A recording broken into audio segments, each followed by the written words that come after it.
Hi, I'm Jo Vraga. Welcome to Unripe, where I talk to experts and women like you and me as we find a place in the world and a community of women who are childless by circumstance or child-free by choice. I'm going to talk about IVF, being single and childless and married, like me, or in a relationship, abortion, losing friends to motherhood, and all the topics that people just don't like to talk about.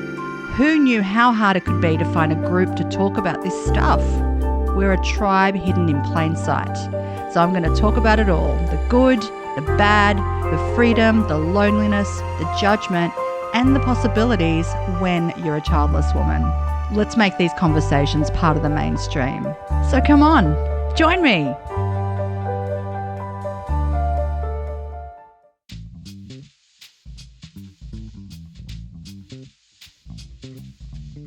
Hey everyone, welcome back to the podcast. So pleased to have you here. It's really lovely to see that our listener numbers are growing and you've been sending me the best emails and messages, letting me know that this is really helping and I'm beyond thrilled. Thank you. Remember, this is therapy for me as much as it is for you. When I started the podcast last year, it was something, as I've said before, that I wanted to do for a really long time, but I just didn't know if I had a message. And then I realized that, well, my message is just being honest about my experience and then allowing a space for other people to come on the show and be honest about their experience. And in keeping with that, I spoke with Kati Seppi recently. Katy is an incredible childless voice. She has a really terrific Instagram page as well. And so I spoke to her about the circumstances surrounding her childless life. Katy's Instagram feed draws you in immediately. She's whip cracker smart, has real empathy and understanding of what brings women to seek others who are feeling the pain of infertility due to conditions such as endometriosis, which is what she has, and polycystic ovarian syndrome and other situations leading to hysterectomies in so many cases.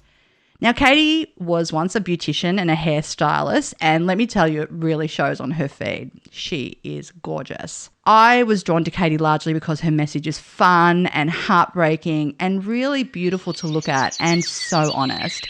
Plus, she's got a couple of tats, and if you've seen me, you know that I'm really fond of a tattoo. No regrets. And she has a totally rad pair of leopard print roller skates. I think they might be Moxies. And as an ex-roller derby wannabe myself, I'm instantly drawn to anyone who skates, has cool roller skates. Now, Katy grew up Mormon in Utah, and she lives in Utah today with her husband, and she calls herself unexpectedly child-free after infertility. We speak about her journey to infertility through endometriosis and about the life she and her husband have found for themselves despite that. She also recently posted something really interesting, which is about fertility coaches sliding into the DMs of people who have stopped actively trying to get pregnant. And in the post, wow, she's just really honest. Go check it out. I'll link to it in the show notes. It's really fun, but also very, very meaningful and important. If you're one of those people, stop doing it. We're not here trying to get pregnant. Most of us are beyond that age, and we've also come to terms with it or are coming to terms with it. That's what we're here for. Thank you. Stop doing it.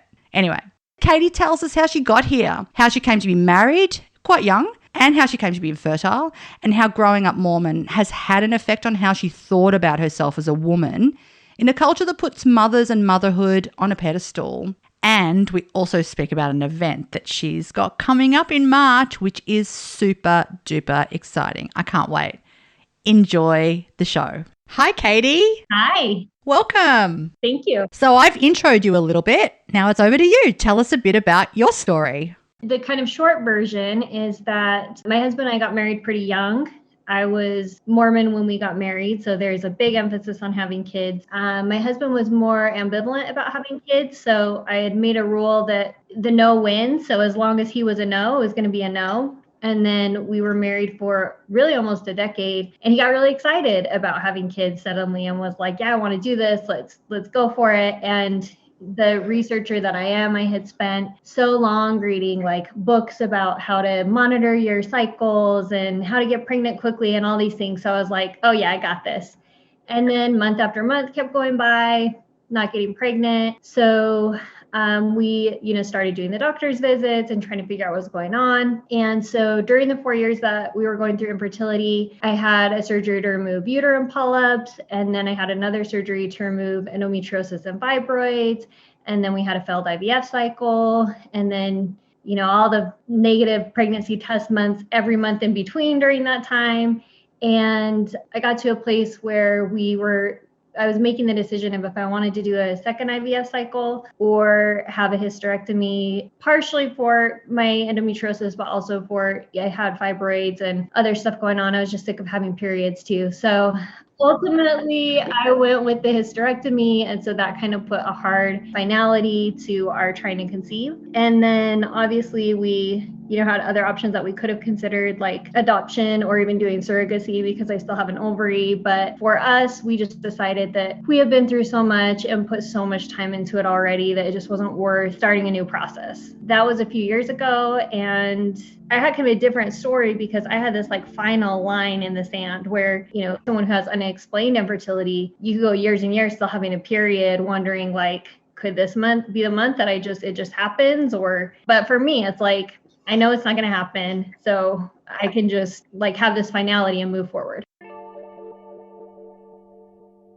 There's always lots of controversy around hysterectomy as the gold standard for dealing with women's issues down there. I remember reading many years ago that doctors would just recommend a hysterectomy if the issue couldn't be adequately diagnosed. Now, if you've listened to our recent episode about endometriosis, you'll know that it takes an average 9 years for a diagnosis, and that by that stage, so many women are desperate and vulnerable and will do just about everything. Of course, hysterectomies have their place. Oh, this is such a hard one. I don't want to go into too much detail, but I do want to be really clear about it because I think the issue of hysterectomy within the endometriosis community is a really difficult thing to discuss because you had a lot of doctors saying this is how you can cure it. Then you've got women having hysterectomies and still having all this pain and all the issues they had before being why did you do this? It didn't help. And so I think it is important to differentiate that endometriosis by definition is outside of your uterus. So it's lesions that are formed in other parts of your pelvic area and on organs. And so a hysterectomy on its own actually is not really going to help with much. It could remove some of your period pain, but it's not going to help with the endometriosis. So I have had 2 excision surgeries, which is the gold standard for endometriosis. That's where they actually go in and cut out endometriosis wherever they can find it. I have it pretty much on most of my organs in my pelvic area, my bladder, my ureters, just all over the place. So I think it's really important to distinguish that I didn't necessarily have the hysterectomy for endometriosis. It was partially for fibroids and partially because as I was going to a very skilled endometriosis surgeon who knew his stuff, that I asked him, if I just want to go for the most, for me to have the best quality of life, what would you recommend? And so obviously another excision surgery was recommended. And when we talked about hysterectomy, it was more of him just giving me the information. And I had done a lot of research on my own as well. And then what I love about him is that he said, I'm not a paternalistic doctor, so I'm not going to make a decision for you. I'll give you advice. I'll answer all your questions. I can give you my professional recommendation. So it was a hard decision in terms of what it meant for my life with fertility. But I was just at a place where pain had taken over so much of my life for so many years because it took me 20 years to get diagnosed. And I was in really severe pain during that time. And so for me, getting the hysterectomy, knowing that was going to be my best chance, in addition to the excision surgery, that I could maybe get my quality of life back. And that is what it did for me. That second surgery, my pain level is not anywhere close to what it was. My life is totally different now. I've shared my period woes here a lot, so I won't regale you with those stories again. But what I'm constantly reminded of is that women and girls simply don't share what's happening to them enough. The reason I keep coming back to this sharing of the gory details is because if I'd known when I was a teenager and a young adult that what I was experiencing was common, not normal, but common, I may not have felt the shame. Let me give you some examples of the shame I felt as a young woman. Judge if you want. Flushing the toilet so people in the next cubicle couldn't hear me peeing. Far out. Unwrapping a tampon really gently so someone in the next cubicle wouldn't know that I was about to insert a tampon. an unexpected period and using carefully folded wads of toilet paper instead of asking someone for a pad or a tampon because, don't want to tell them that you've got your period. I mean, I went to an all-girls school. We all had a fucking period, right? Or even telling a teacher that I wanted to go home because my undies were soaked in blood. Instead, I would maniacally try to soak them up with toilet paper, soak all that blood up. I mean, oh, God, I don't miss those days. I felt like a freak.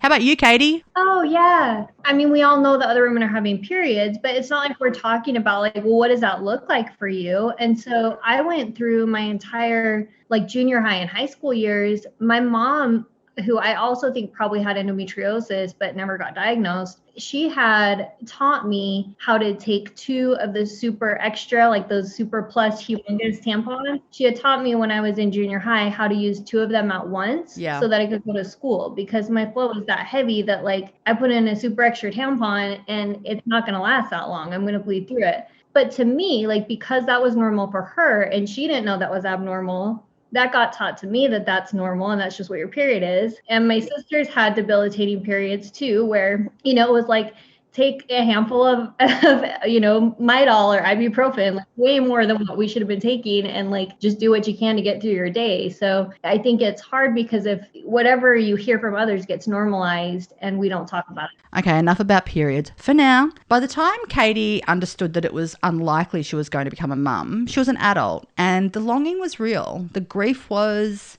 Well, let's let Katie tell her story. Ooh, I mean, I was in pretty severe grief at the time, and I was, I think, pretty unrecognizable to myself. Like, I think I was this kind of different version of myself that I didn't really know. I didn't know how to get to know me or what was happening. And so I kind of felt like a stranger. Like I wanted to spend a lot of time alone and I was crying all the time and I didn't have motivation to do much. And so after a while, I realized, oh, I'm going through grief, but like I didn't have a name for it for a long time.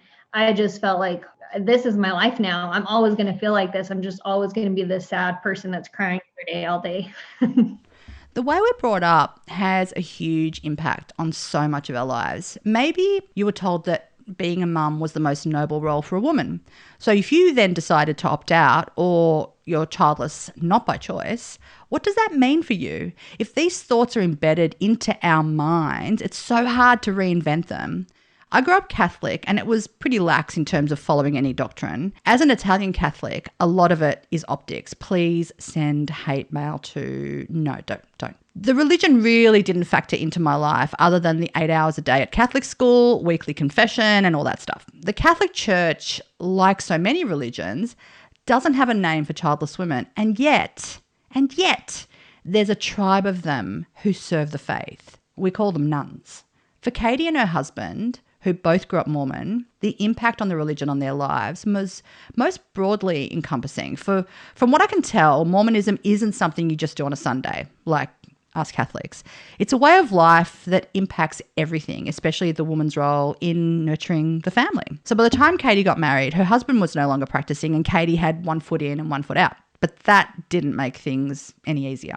Yes. I mean, to the extent that there's not even really language or like a place for women who don't have kids. It's all of the language revolves around women as mothers. So what about role models? Did you have any childless role models? I really didn't. I think when I got into my early 20s, I had made, a few friends who were child-free by choice. And I think at that time, and I'm embarrassed to say this now, but even at that time, I thought, oh, that's just so sad. Like they're missing out and how like they'll never be happy. I mean, to be honest, I felt the same way about people who weren't Mormon because it's like the way that I was raised and the kind of framework that I was taught. But it was like impossible for me to even imagine what your life could look like being happy and fulfilled and having meaning if you didn't have kids. Like the two just were so tied together in my brain. And so, yeah, even the few people that I did know who had chosen not to have kids, it was like I almost pitied them at the time of like, oh, that's so sad. I don't feel sorry for them anymore at all. And I think it's because I have met so many people and I've had such a mind shift. I'm almost 40 now. This is like in my early, this is probably 20 years ago, that I'm talking about. But I think it was like a really slow shift over time, because I think the beginning of it was that because my husband had said like, well, I am not sure if I want kids. I went from this mindset of I want to be a stay-at-home mom and that is my life's ambition and my only goal in life, to, okay, maybe that's not going to happen, or it's not going to happen for a long time. So I started college at 25. It took me forever. I went through and got my master's. So I was already taking on a lot of challenges and adding depth to my life that I hadn't planned on, where, by the time that I started getting pregnant, I had had this decade of like healing some childhood wounds and becoming a more independent person, taking on new challenges, getting degrees that would allow me to start a new career. I moved across the country. So I was experiencing like a new place to live. I think it was like all those things were kind of combining into me building a life outside of children that I was already really happy with. And then when I went through infertility, after like a few years, it did get to a place where I thought, well, wow, this really might not happen. And then I started finding, books that had been written by women who had not had kids, who had wanted them and couldn't have them. And I think I related a little more to that than women who are child-free by choice, at least in that moment, because it was like, okay, this person wanted it, didn't get it, but look, they still are so happy and loving where they're at. And I wanted to figure out, okay, how do I do that? What about your husband? You mentioned he was ambivalent, but did you know this when you started dating? Well, I'll tell you something that I probably haven't ever talked about. We were so stupid. I'm so embarrassed to admit this, but okay, so we got married after only 6 months of knowing each other. And so, to be honest, we had not had a lot of conversations about much of anything. Like, it was just, had butterflies and were Twitter pated, and it was like, oh, this is so great. Like, and we were young too. I mean, I was 24 and he was 25. And I think at the time, like, we had definitely had conversations, and he had been very honest with me, and I had been honest back in terms of like, okay, for as long as you don't want kids, I'm not going to pressure you. I'm not going to bring it up. I'm okay with that. But I think in the back of my mind, I still felt like, well, at some point he will change his mind. But I did hold my end of the bargain, where I did not nag him or pressure him or bring it up all the time. Like, we would check in, I don't know, every year or two and be like, hey, how are you feeling about this? But I kind of just let it be. It became this turning point where he started saying like, I can picture what this would be like. I can picture what our little girl would look like. I can picture what it'd be like to have this in our lives. And it sounds great. And I think I've been waiting for that for so long that I was like, okay, I thought this might happen, but I didn't know if it would. And so I just jumped straight into it when he got to that place. And how about the church? Did it still have a hold on the way you thought about your life purpose at that point? Yeah, I mean, I would say that on a conscious level, I would have told you that I was completely over it. By that time, I had surrounded myself with so many people who didn't have kids that were leading like amazing lives. And I knew it was possible. I knew that they were happy and fulfilled, and looked up to them, and had so many mentors that I could look up to. So I knew on a conscious level that that was possible. But I was surprised, I guess, that when I was in therapy during that time, there were definitely themes that would come up of just that messaging of like, you're not good enough. You're not, like, something's wrong with you. This thing you were supposed to be able to do or fulfill, you weren't good enough to do it. And there was like this shame and kind of guilt and worthiness. And worthiness is like a big thing in Mormonism. That word gets used a lot in all kinds of ways. And I think it was just, yeah, that some of that stuff got so deep rooted that it definitely would come up in my therapy sessions, and I had to dig pretty deep into those. Once you drew the line in the sand on kids, what did it feel like at that moment? I mean, I think it was like a mix of getting hit with that grief that I didn't really know what to do with. But then at the same time, there was also a sense of relief of just being able to say, I'm still in pain. This sucks. I don't know what to do with this, but at least I'm not in this like hope despair cycle that I was in for 4 years, where it was just so draining to have to constantly be wondering if like, this is the month, or this is a treatment, or this is the thing that's going to work. And then constantly having that hope dashed. There was like a relief that also came along with it, of feeling like, well, at least I at least I know moving forward this part of my life, and I can plan around it now, because it feels like you're in limbo, right? Because having a baby, like, it's probably the biggest like life-changing thing you can do, because if you have a baby, that is your life now. Like, you have to live in a good school district and like think about childcare and think about just like, how you're going to organize your day, just logistically. And so I think I've been holding space for that for so long. Like, I didn't want to quit my job because it offered good maternity leave, or just like thinking through all those details. So there was this kind of level of just, all right, well, that didn't turn out how I wanted, and this kind of sucks. But at the same time, there was a relief of, well, I can plan now. I can actually get back to owning my life. I mean, it must have taken a lot of strength to shift your thinking so totally. I would say I had a really good therapist. That's great. It happened over years, right? It's not like overnight. I was just like, I'm this empowered, like, new person that can just tackle anything. Like, we're talking about a very long period of time. So it was kind of small changes. I keep coming back to this, but I did have a really good therapist. So I think part of that was just having someone who was very skilled at helping me process a lot of what I was going through and kind of make that transition into like, okay, I'm not going to have kids. What does that look like? I consider myself an atheist, so I don't get, my kind of worldview from a religious perspective, or so praying's not going to help. Like, I don't have that as a context for like how to view the things that I'm going through. And so I still am, but at the time I was really into more like mythology, and there was something really comforting about reading mythological stories and stories about different goddesses and seeing like that these stories were written so long ago, or these different archetypes that we have, and seeing the hero's journey and all these different ideas of this process I could see myself going through. And it was like, oh, I feel like I just went through something unique that was really hard. And my circumstances are like, I'm the only one who's ever been through it. And then tapping into that made it feel like, no, this is like the human experience. Okay, we have to talk about your Instagram page, Chasing Creation. It is so beautiful and so empowering with a lot of edge. I love the fact that, you tell it like it is and you do it in a very stylish way.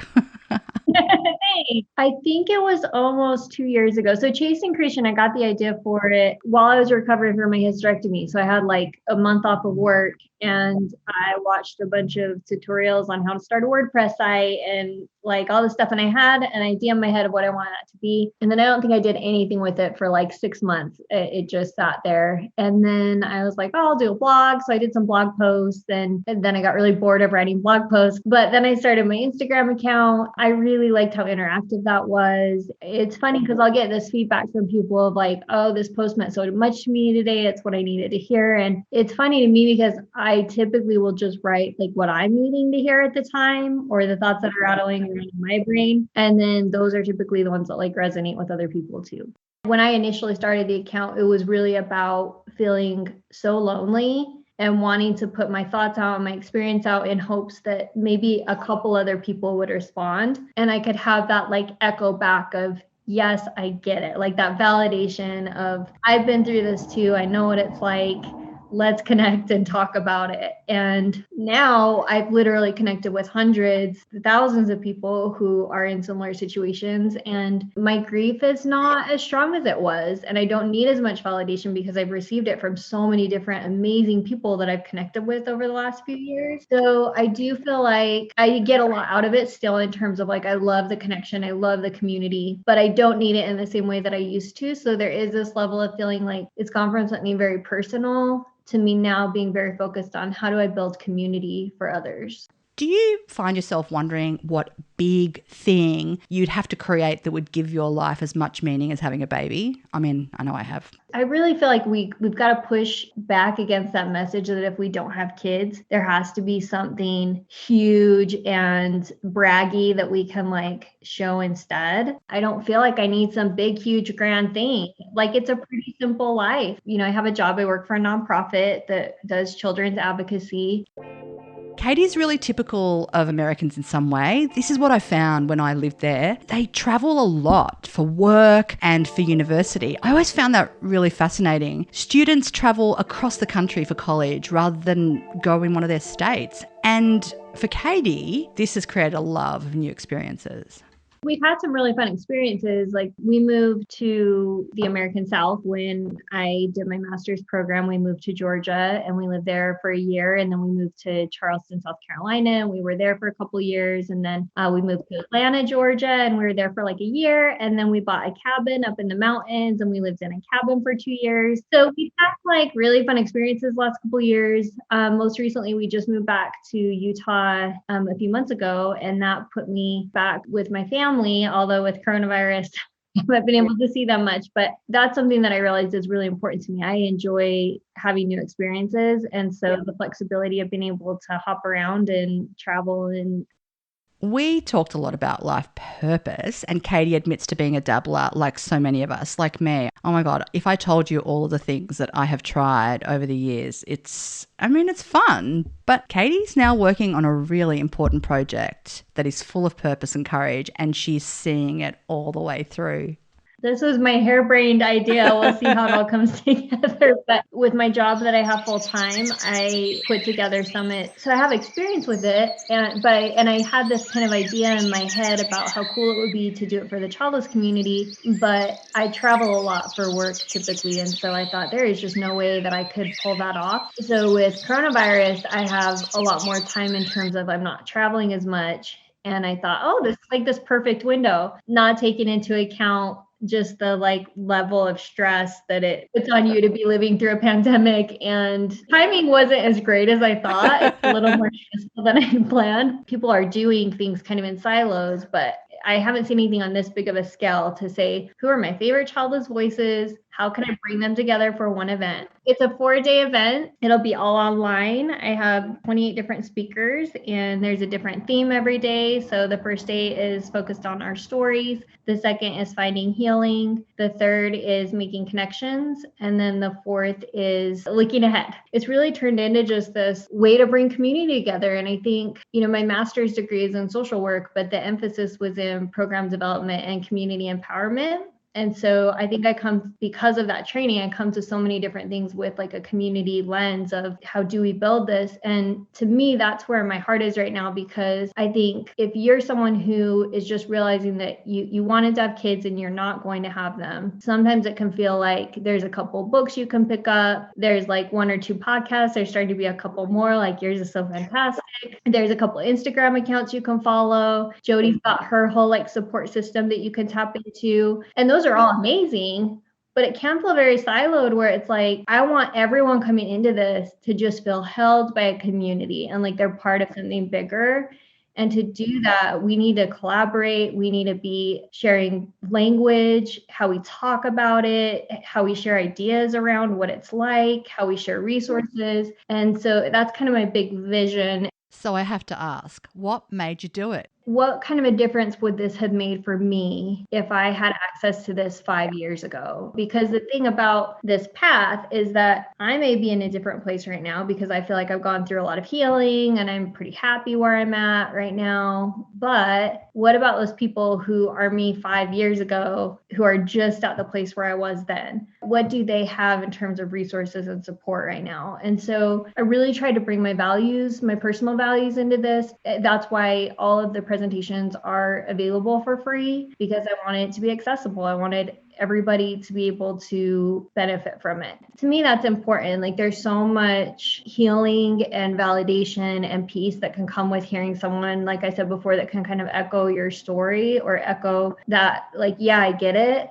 And in order to do that, you've got to make sure that you've got different voices, because our stories don't all look the same. Thank you so much for taking the time today. Oh, it was so fun. And I'm excited to meet you. I found your podcast a few months ago and I listened to all the episodes and I was like, oh, she's so funny and awesome. Thank you. Thanks. See you, Katy. Bye. The Childless Collective Summit is taking place from March 18th to 21st. The summit features 28 speakers, all focused on topics related to living a childless life. And you can join from the comfort of your home or work, wherever. Once you register, each day you'll receive a link to the schedule with access links. Each session's available for 24 hours, so you can watch after work or on a walk or with a gin fizz on your patio, or my favourite, in a bath. The guests are diverse in terms of cultural background, religious diversity, age, relationship status. There are childless stepmoms, and they talk about the way that they came to be in the childless space. The summit is free. The basic access pass gives access to audio and video recordings of the presenters for a full year and access to Katy of Chasing Creation's new workshop, responding to intrusive questions and unsolicited advice. Or you can choose to grab an all-access pass that includes all of the basic access inclusions, plus transcripts of the presentations, tons of speaker-contributed bonuses and goodies, and exclusive episodes from some of your favourite podcasters. Now, while most of the presentations are pre-recorded, the speakers will be available via the chat during their presentation time, so they'll be interacting live. Cool. Bookings are now open. I'll leave a link in the show notes and on the website. As always, thank you so much for joining me. It's been a terrific one. I loved talking to Katy. She is a breath of fresh air. It's interesting to get different perspectives. Religious and cultural differences make a huge difference in the way that we perceive ourselves and the world as childless people. I hope you enjoyed the show and look forward to speaking to you next time. As always, shoot me an email if you have anything you want me to talk about that you think I have a blind spot about or that I've missed out on. hellounripe@gmail.com. Have a good one. Bye. I'd love you to join the community on Facebook and Instagram, which is @unripecommunity. And if you're childless or child-free, you're welcome to join the private group, which you'll find a link to on the Facebook page. If you want to share a story or let me know what topics you'd like to hear more about, please drop me an email at hellounripe@gmail.com. And don't forget, if you enjoyed the show, leave a review on your favourite podcast app, including iTunes and Spotify, so other people can find it. The website is where you'll find a little bit more about me, plus all the show notes. Go to unripecommunity.com.au.